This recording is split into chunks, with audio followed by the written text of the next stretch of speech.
Do you spend hours working without feeling any real progress? Do you struggle to remember the last time you lost yourself in an activity? Do you feel like your work or hobbies are boring or mechanical? If you answered yes to any of these questions, your life needs more flow.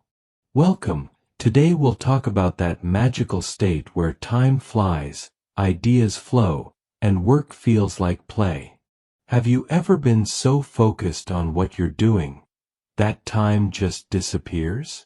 Maybe painting, writing, playing a sport, playing an instrument, or even solving a difficult problem.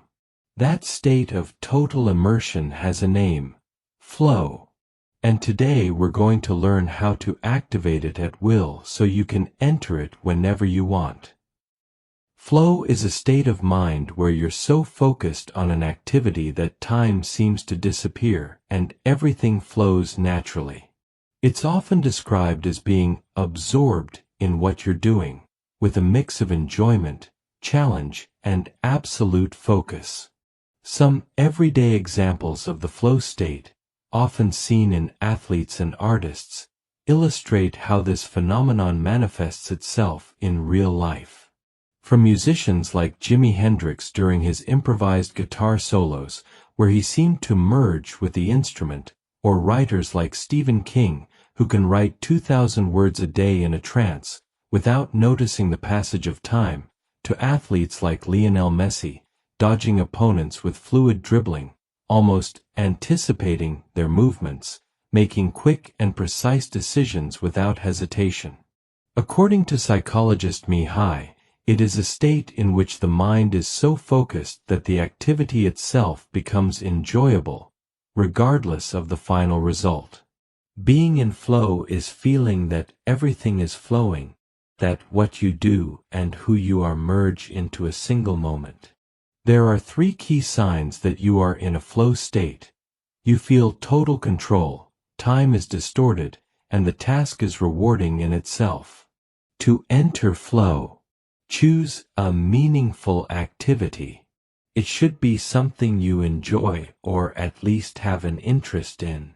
Examples include playing music, writing, programming, solving a creative problem, practicing a sport, or painting. You must find a balance between challenge and skill.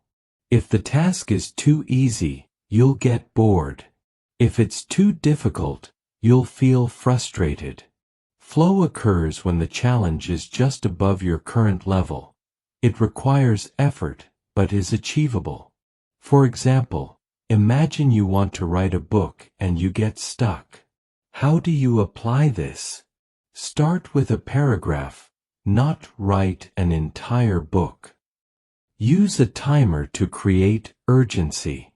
Try to focus on one thing, eliminate distractions, turn off notifications, play appropriate music if it helps you focus, create a comfortable environment.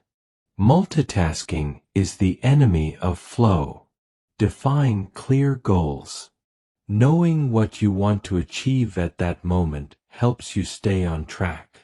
For example, I'm going to write a page of my story, instead of I'm going to write something. Immediate feedback. You need to immediately perceive if what you're doing is progressing. Example, an athlete feels their technique improving, a musician hears the melody, a gamer knows if they've passed the level. Lose track of time. When you enter flow, you don't think about how much time is left or what time it is. The present becomes so absorbing that the future and the past disappear. Awareness without self-censorship. You don't judge what you're doing while you're doing it. Criticism and correction will come later. In flow, you simply act. So in summary, there must be a balance between challenge and skill. If it's too easy, you get bored. If it's too difficult, you get stressed. Have clear goals. The brain loves to know where it's going. And immediate feedback, like a video game that gives you points instantly. Let's look at a practical example of how to get into flow. Find an activity you enjoy. It could be writing a few lines in a notebook, drawing something simple, playing an instrument, putting together a puzzle, or even cooking. Already have that in mind? Perfect. Create space.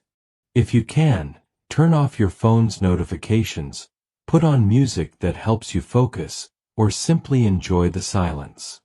The idea is to let nothing interrupt this moment. Set a clear, small goal. Don't think about finishing an entire book, painting a mural, or completing all your to-dos. Just keep it simple. I'm going to write a paragraph about how I feel today. I'm going to draw a flower. I'm going to play a short song. The goal should be achievable here and now. Focus on the action, not the result. Start, and as you do, feel every detail. The stroke of the pencil on the paper, the sound of the guitar string, the smell of what you're cooking. If your mind wanders, just gently bring it back to the present. Let time melt away. Don't look at the clock. Just flow with the activity. Your only task now is to be there, completely absorbed in what you're doing. You may even reach undiscovered potential using the flow method if you apply it as a system of conscious exploration and self-experimentation. When an activity completely absorbs you, it can be a sign of a latent skill or passion.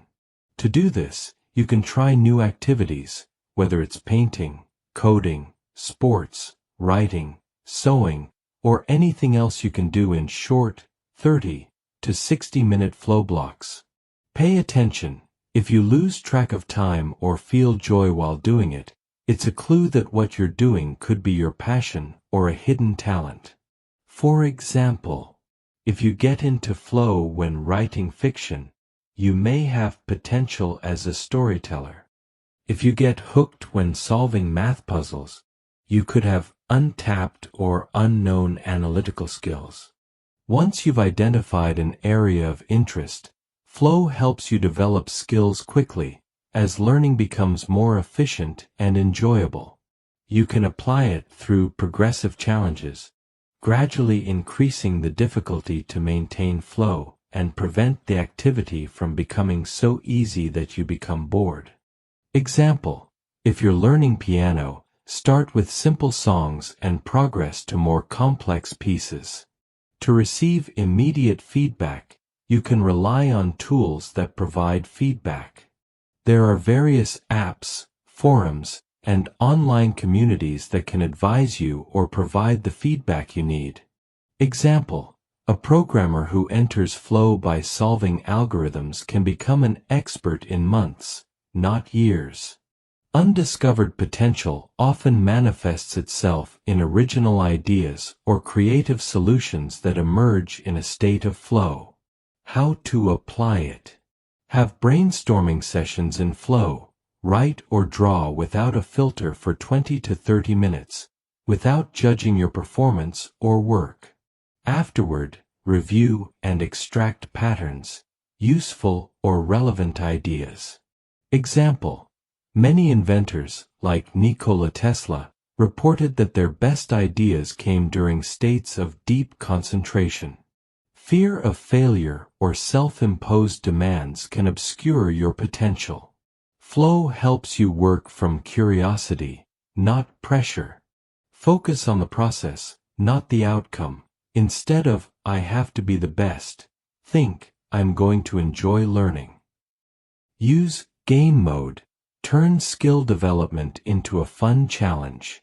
You can challenge yourself by setting challenges like, how many new words can I learn today? To discover your potential, flow must be a habit, not a random event. Our suggested routine is as follows. In the morning, dedicate 1 hour to a new or growth-focused activity, such as learning a language. In the afternoon, block or set aside time to work on challenging projects with clear goals. And at night, take some time to reflect. Ask yourself questions like, when was I in flow today? Or, what did it teach me about myself? There are real-life examples of how flow revealed hidden potential. A person may believe they have no artistic talent, but one day they try digital drawing out of curiosity and enter flow for hours. If this person continues, in 6 months they may develop a unique style that they later profit from and sell their work online. The point is that flow was the gateway to discovering a skill they didn't even know they had.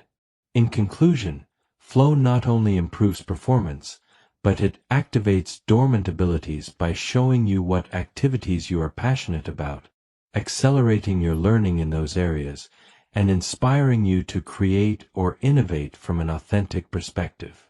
Your mission to achieve this is to experiment.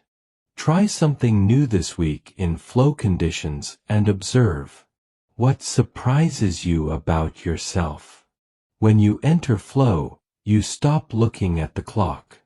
You don't think about yesterday, you don't think about tomorrow. You are just there, living the present with a calm intensity. Your mind stops criticizing you. Simply act, create, play, experiment. It is a state of mental freedom, and at the same time, of absolute connection with yourself. Some of the following practices can help you get into flow more often. Design rituals, a place and time where your mind knows it's time to focus. Create a space and schedule that your mind associates with focus. Break down big goals into small steps.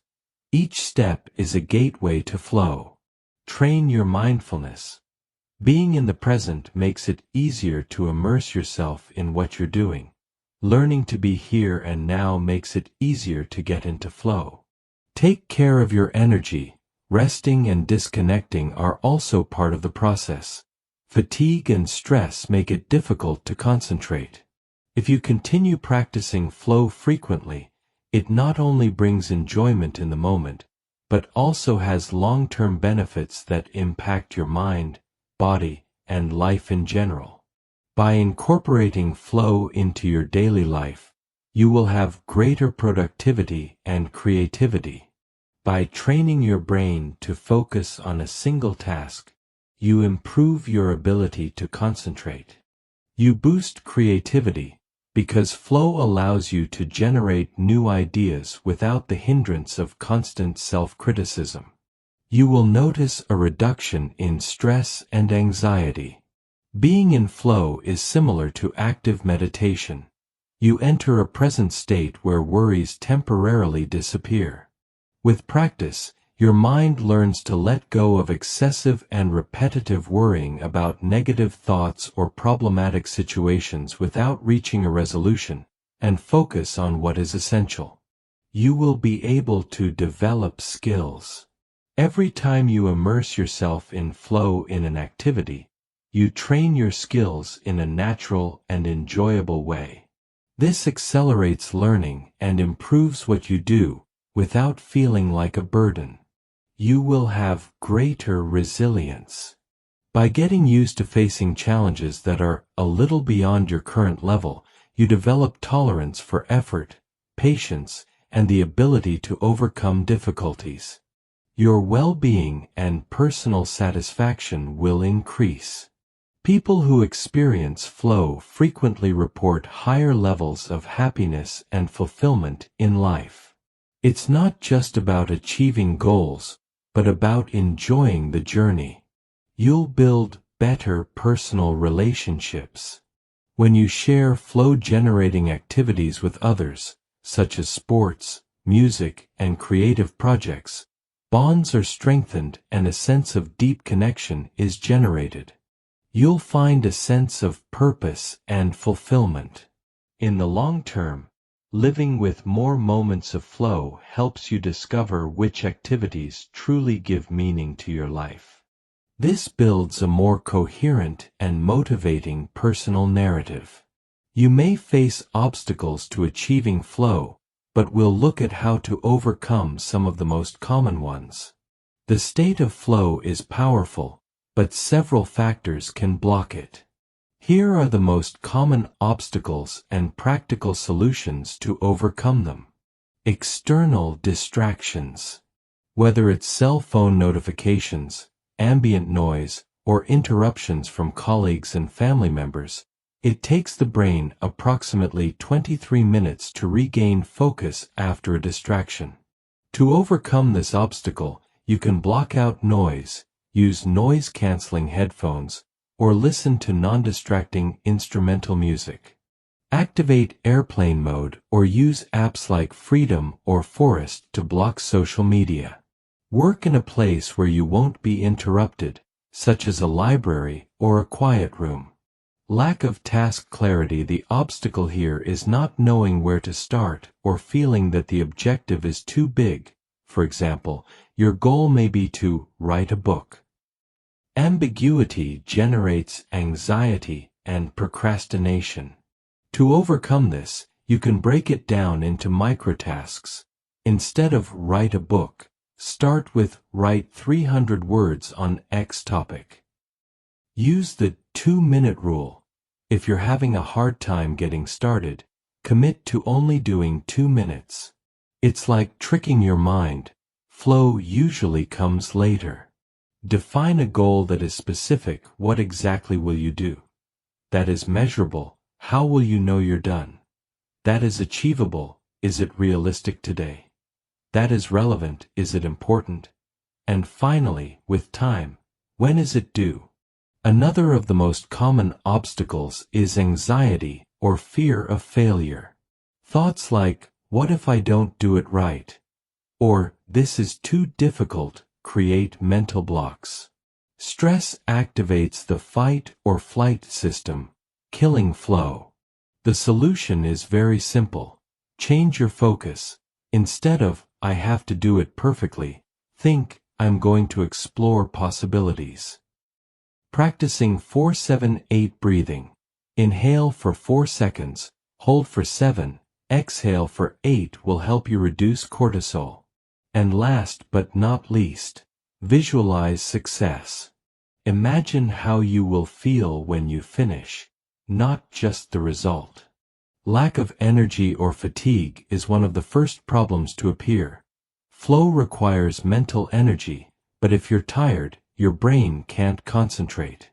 A disordered schedule or poor diet affects performance. So work during your peak hours. Identify when you're most productive, morning, afternoon, or evening. Take scheduled breaks. If needed, use the Pomodoro technique, 25 minutes work plus 5 minutes rest. Also, make sure you stay hydrated.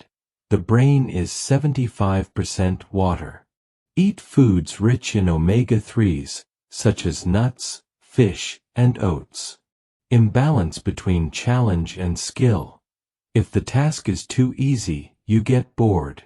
If it's too difficult, you get frustrated. The solution: adjust the difficulty level. If it's easy, add an extra challenge, for example, finish in 20 minutes. If the activity is difficult, break the problem down into smaller parts. Use the learning curve. Start with the basics and gradually increase. Another of the most common and difficult problems to overcome is the rapid dopamine addiction that social media or multitasking gives you. Checking Instagram, TikTok, or emails every 5 minutes rewires your brain to seek immediate rewards, making flow, which requires sustained focus, almost impossible. You need a digital detox. First hour of the day without screens. Wait at least 30 minutes before looking at your phone. Block distracting apps with the help of other apps. Focus on one thing at a time. Multitasking temporarily reduces your IQ. In conclusion, flow is a habit. It's not magic, but the result of constant work and commitment to eliminating distractions, having clear and achievable goals, maintaining a balance between challenge and skill, and taking care of your physical and mental energy. In short, if your biggest problem getting into flow is distractions, then try airplane mode and the Pomodoro technique. If it's anxiety, then practice 4-7-8 breathing and split the task. If you're lacking energy, then hydrate and work during your peak hours. Not practicing flow is like having a superpower and not using it. You won't die from it, but your life will be less productive, creative, and enjoyable. You can fall into chronic procrastination. Without the immersion of flow, important tasks get put off. By maintaining a fixed mindset, you convince yourself that you're no good at something, when in reality you never reached an optimal learning state. Or you may be experiencing job frustration. Jobs without flow are often abandoned. Flow may be the key to professional satisfaction. The good news is that flow is always available. It just requires choosing meaningful tasks, eliminating distractions, and allowing yourself to flow. Flow isn't a luxury, it's a human necessity. Because when we experience it, we're not only more productive, we're also happier. So the next time you do something you enjoy, turn off distractions, give it your full attention, and let yourself go. You might discover that the best way to live is simply to flow.